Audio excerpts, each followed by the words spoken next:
ఏకాంబరేశ్వర దేవాలయం తమిళనాడులోని కాంచీపురం క్షేత్రం అంటేనే దేవాలయాలకు పెట్టింది పేరు.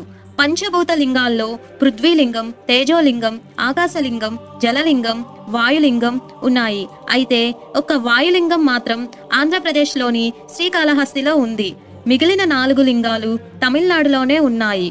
వాటిలోని పృథ్వీలింగం కాంచీపురం క్షేత్రంలో కొలువై విరాజిల్లుతుంది. ఇక్కడ స్థల పురాణం. ఏకాంబ్రం అంటే ఒక మామిడి చెట్టు. ఏకాంబరేశ్వర స్వామి అంటే ఒక మామిడి చెట్టు కింద వెలసిన స్వామి అని అర్థం. ఏకాంబరేశ్వరుడు భూమిని సూచిస్తాడు కనుక ఇది పృథ్వీలింగం. ఈ ఆలయాన్ని చోళులు, విజయనగర రాజులు నిర్మించారు. ఇక్కడ ప్రధాన దైవం శివుడు. ఆలయంలోని విగ్రహం మట్టితో చేసినది కావడం విశేషం. మూల విరాట్ విగ్రహం, ఉత్సవ విగ్రహం రెండు కూడా మట్టితోనే చేసినవి. ఆలయం దాదాపు 40 ఎకరాల విస్తీర్ణంలో విస్తరించి ఉంటుంది. ఆలయంలో 4 వైపులా 4 గాలిగోపురాలు ఉన్నాయి. ఒక్కో గాలిగోపురం ఎత్తు 57 మీటర్లు. దేవాలయం లోపలి మండపంలో 1000 స్తంభాలు ఉంటాయి. ఆలయంలో 1008 శివలింగాలు ప్రతిష్ఠించి ఉంటాయి. ఈ దేవాలయంలో 3500 సంవత్సరాల వయసు గల మామిడి చెట్టు ఉంది.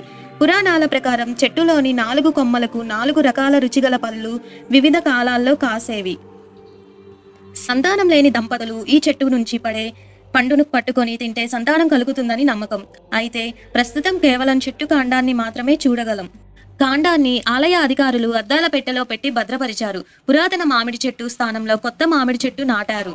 ఇక్కడ మరో విశేషం ఏంటంటే మామిడి చెట్టు కింద పార్వతీ పరమేశ్వరులు వధూవరులుగా దర్శనమిస్తారు. పార్వతీదేవి ఒడిలో కుమారస్వామిని పెట్టుకొని దర్శనమిస్తుంది. ఇదే ప్రదేశంలో తపస్సు చేసుకుంటున్న అమ్మవారిని కూడా దర్శించవచ్చు.